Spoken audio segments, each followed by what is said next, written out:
Western Spring Television. Ours it is.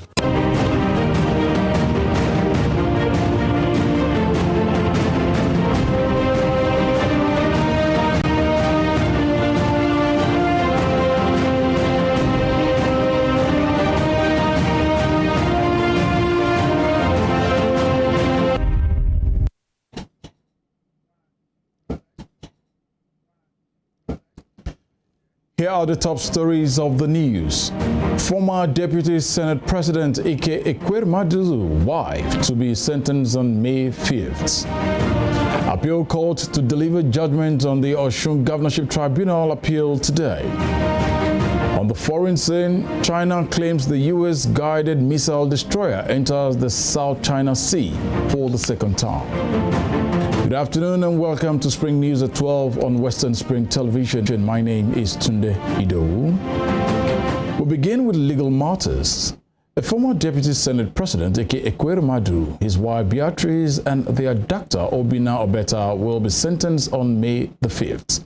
This followed their conviction for organ trafficking yesterday in the first verdict of its kind under the Modern Slavery Act. Mr. Ekweremadu, his wife Beatrice, and Dr. Obina Obeta were found guilty of facilitating the travel of a young man to Britain with a view to his exploitation after a 6-week trial at the Old Bailey. However, the lawmaker's daughter Sonia was cleared by the court. Earlier, reacting to the case, Detective Superintendent of the Metropolitan Police, Andy Forpe, praised the survivors' bravery and urged police to look out for other victims of modern slavery, which he said is all around us.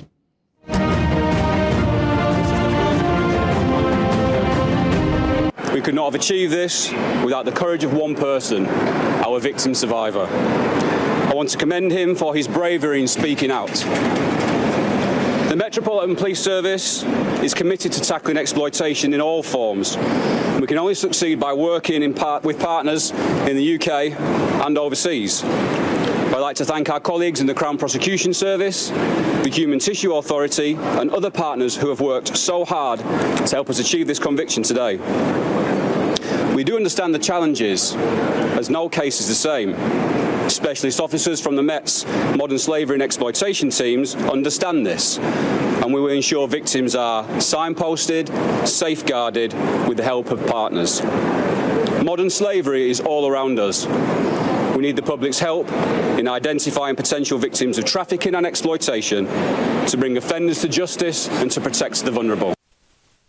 Meanwhile, the Court of Appeal in Abuja will today deliver judgment in an appeal by Senator Ademola Adeleke seeking to affirm his election as Osun State Governor. The court had reserved judgment after hearing submissions in the suit on March 13th. Governor Adeleke is the appellant, while Boyega Oyetola and the All Progressive Congress APC are first and second respondents. The Independent National Electoral Commission INEC and the PDP are also joined as the third and fourth respondent in the suit. In a judgment delivered on January 27th, the Osun Governorship Petition Tribunal sacked Governor Adeleke and affirmed Mr. Oyetola as a duly elected governor of the state. 2 of the 3-member panel held that Mr. Oyetola was able to prove that there was overvoting in some of the polling units. Governor Adeleke had rejected the judgment, describing it as a miscarriage of justice and an unfair interpretation against the will of majority of the voters. Elsewhere in Rivers, Governor Nyesom Wike has faulted the decision of the People's Democratic Party PDP National Working Committee to suspend the former governor of Ekiti State, Tayo Fayose, over allegations of anti-party activities. Briefing journalists in Port Harcourt yesterday, Governor Wike argued that the party's NWC does not have the power to suspend Mr. Fayose. The governor also faulted the decision of the NWC to summon the governor of Benue State, Samuel Othom, to appear before a disciplinary committee for a similar allegation of anti-party activities. According to him, the Benue governor will not appear before any so-called disciplinary committee. Governor Wike further stated that the national chairman of the party, Yocha Ayu, is the one who should be suspended for refusing to obey the constitution of the party on zoning of political positions. The National Working Committee,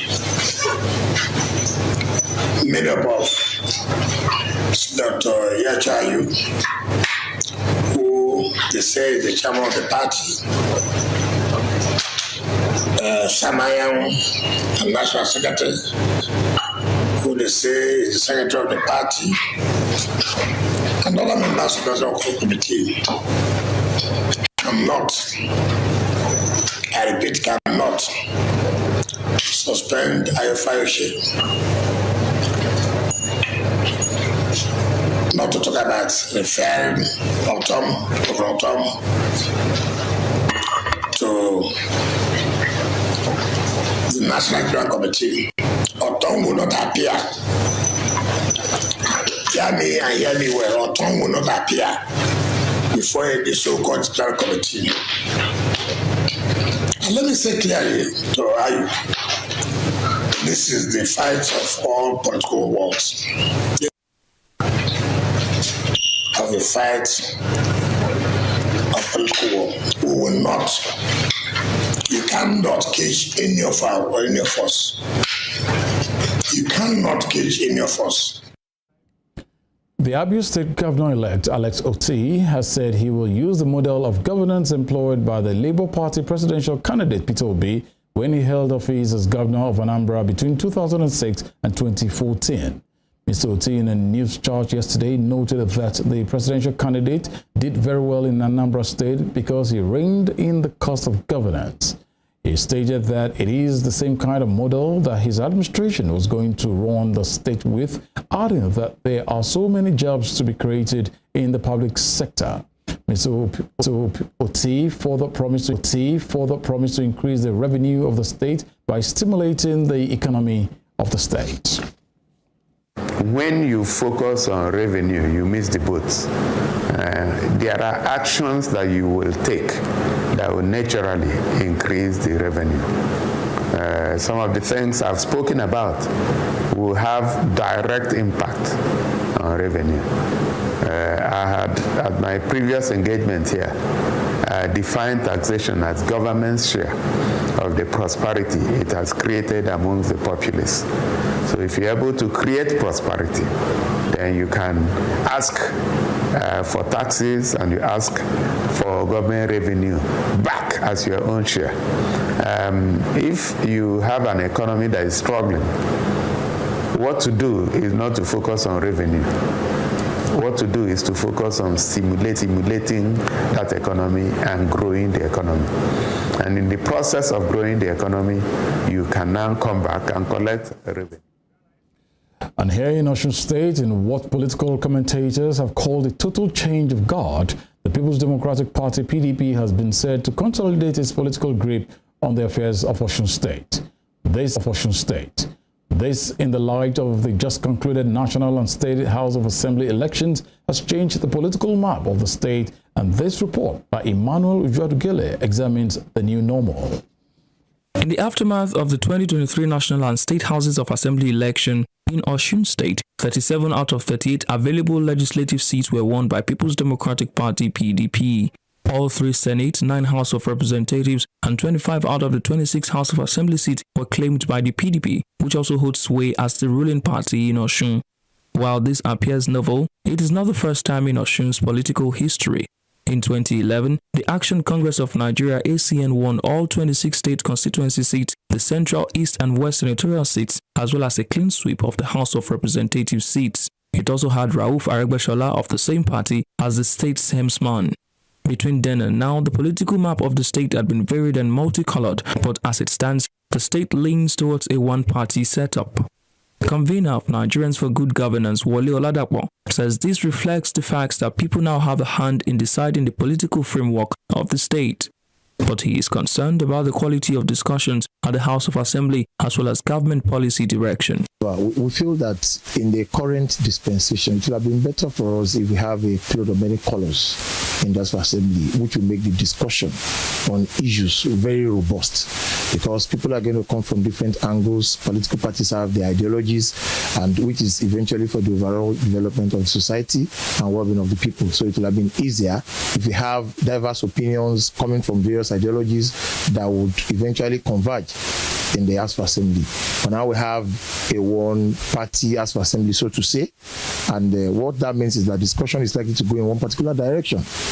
So, I mean, that would be unfortunate, but I mean, that's democracy. That's also the beauty of democracy. People have spoken, so they want it, so they will have it. Member of the All Progressives Congress APC in Osun State. He is the deputy majority leader and he represents Olorunda State constituency in the outgoing 7th Assembly. He says the PDP did not get its overwhelming majority the right way. It was an election of intimidation, harassment, maiming, and killings. A whole town was sacked. Several residents had to flee into the bush just for some people to have their way. It's most unfortunate. And some steps had been taken, and we hope they will hear from us very soon. The deputy majority leader also says the constitution of the PDP-dominated 8th Assembly does not bode well for the state. You will notice that the quality of representation that we had in the 7th Assembly was highly commendable. The players, so to speak, lived up to expectations. They were able to represent their constituency in a very diligent and productive manners. I do not see this happening if in the end the 8th Assembly as constituted now come into being. Mr. Akande, who is also the chairman House Committee on Media, is one of the APC lawmakers who lost their re-election bid.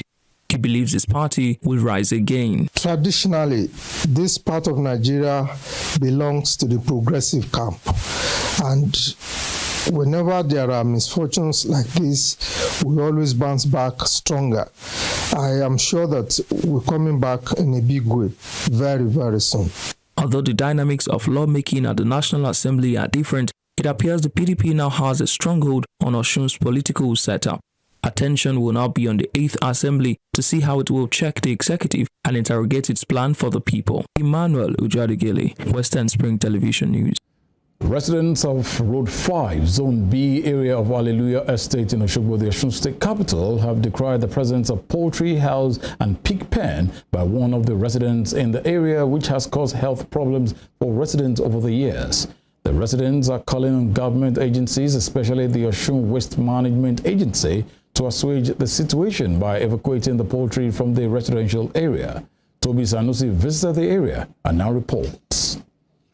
In the developed residential part of Oshogbo, the Osun State capital, the Road 5 Zone B extraction of Hallelujah Estate is a populated area that plays host to most elderly residents and youths. Trouble started when one of the residents, known to be a former permanent secretary, Ministry of Finance in Osun State, erected a building for poultry house and pig pen right beside his residential building, causing environmental pollution. Over the years, residents of Road 5 Zone B area in Hallelujah Estate have had to grapple with the hazardous odor that comes with rearing livestock in such a developed residential area. One of the residents, who is in his 60s, Odelola Timothy, whose house has been domiciled in the area since 1993, says many of the residents had thought the former PS would evacuate his livestock from the vicinity, considering the development of the area over the years, but the owner did not seem to see in the direction of the residents. For some years now, we have been facing a lot of problems from our neighbor that is keeping our poultry, and the odor is affecting us and affecting our heads. And we have been making a lot of efforts in order to make sure that this issue has been resolved. The same narrative was given by another resident, Awodele Olushola, who had several physical conversations with the poultry owner on the health effects of the poultry house and pig pen on the resident, but the owner kept making the tail end